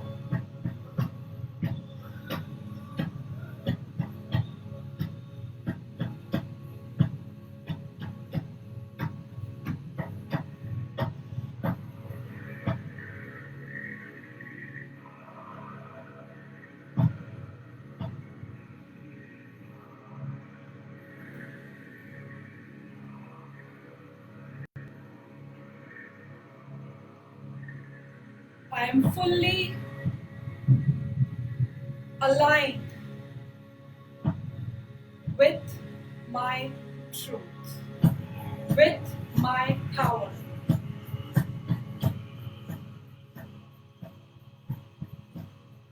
I am fully aligned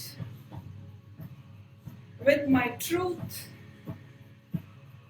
with my power. Again, keep on repeating it with me. I am fully aligned with my truth, with my power.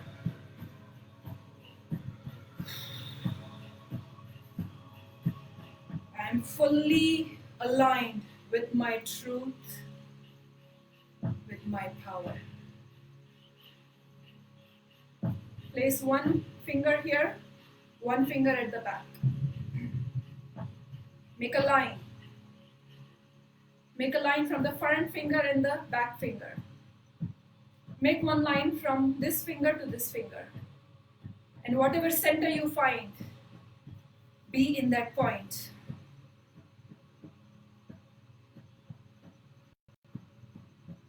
Just being as Katyayani. I am the center. This is your center. Katyayani, this is your center.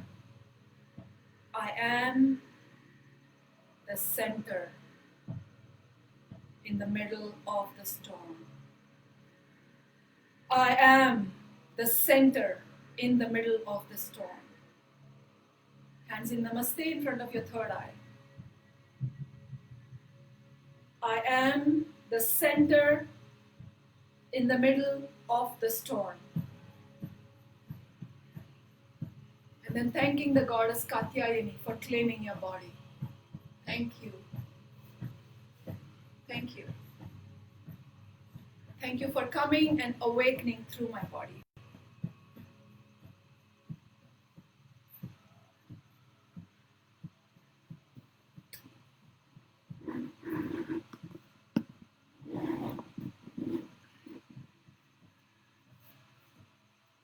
Coming to a seating again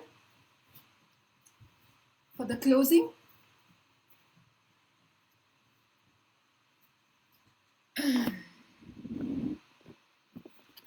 Let's have 2 or 3 people share.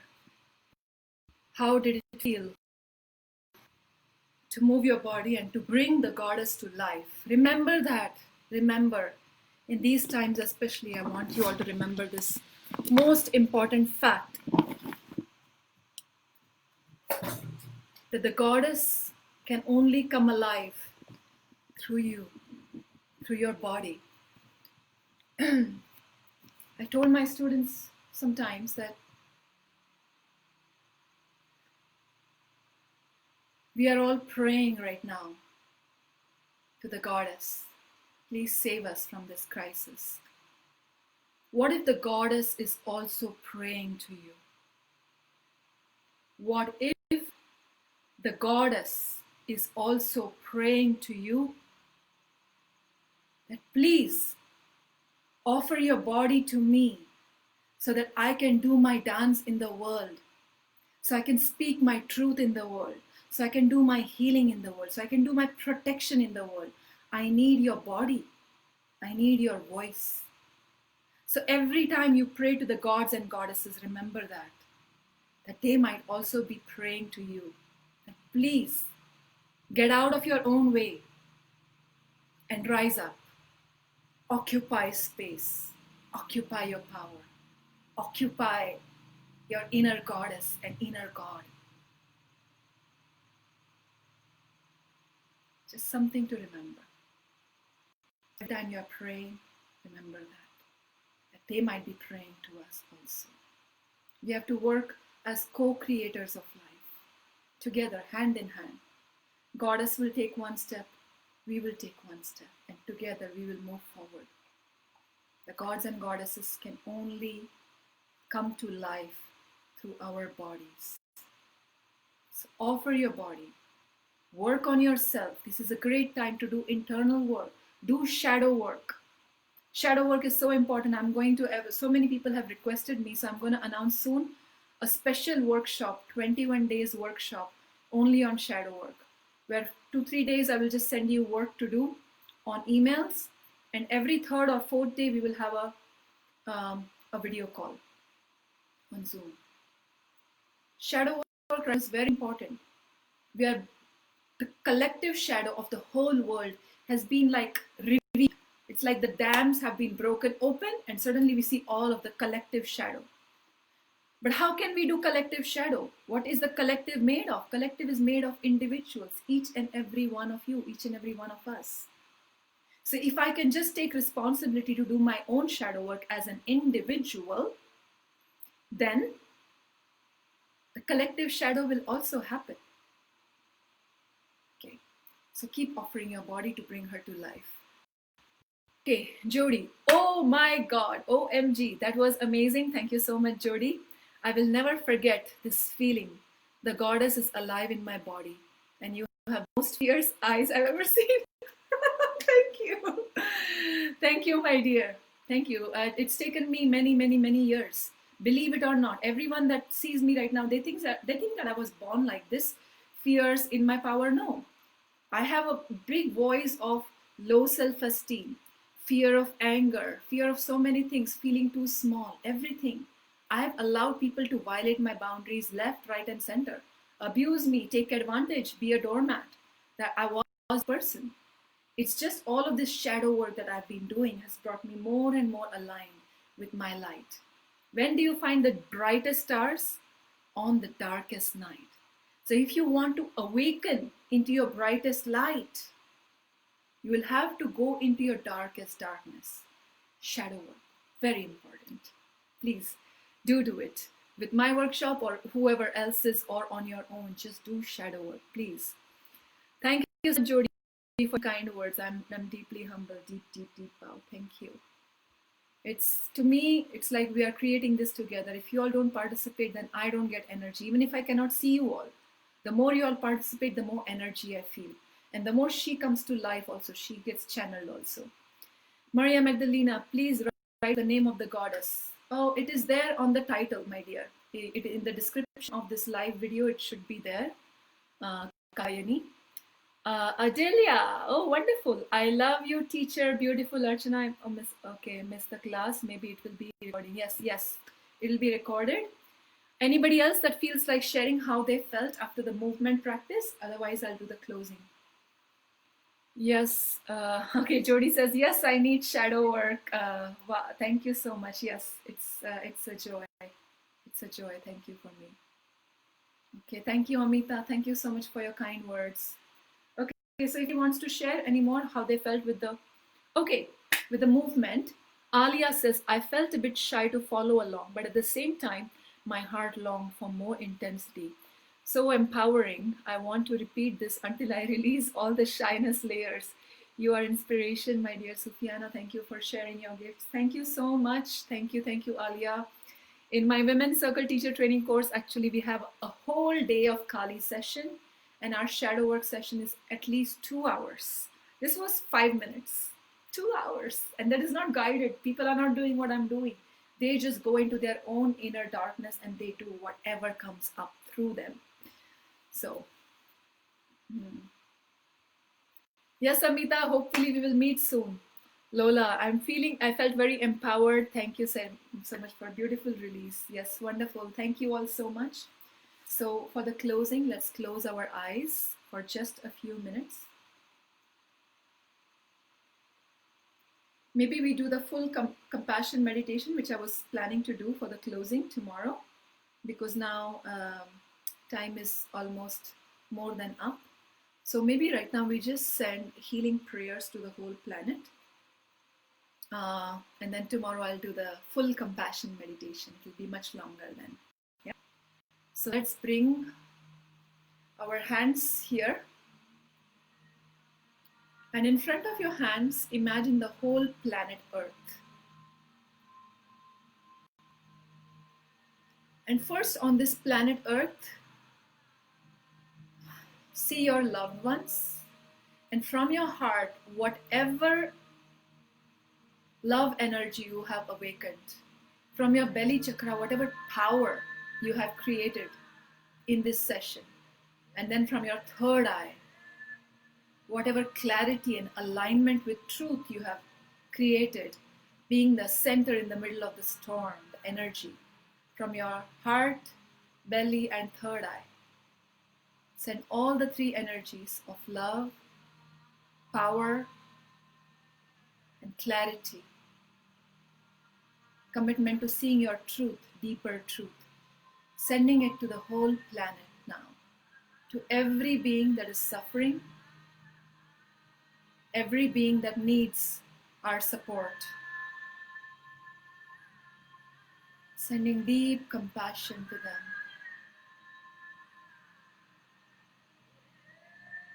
Seeing beautiful blue light coming to the whole planet from your hands to send the energy of peace to the planet. May there be peace on planet Earth. May there be peace in my heart. Sending compassion. Seeing the whole planet now surrounded by pink light of deep unconditional love of the Goddess being channeled through your hands.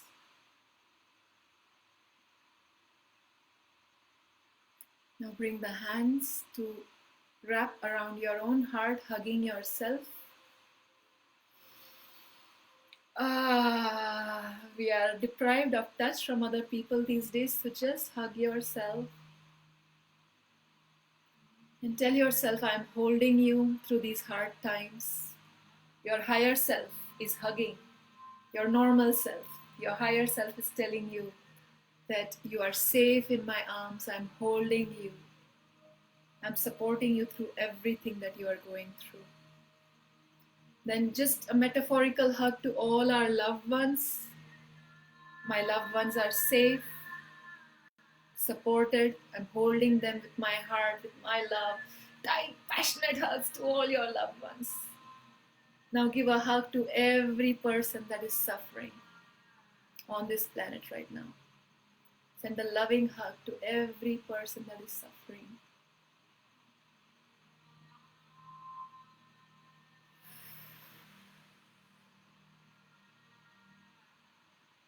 And slowly releasing.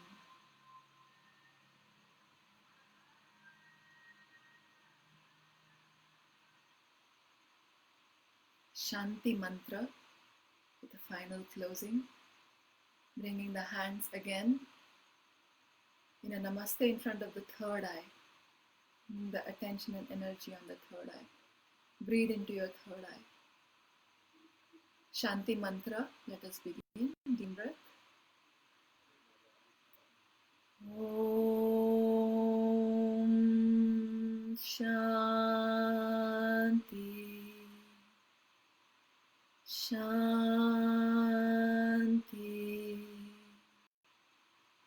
Shanti.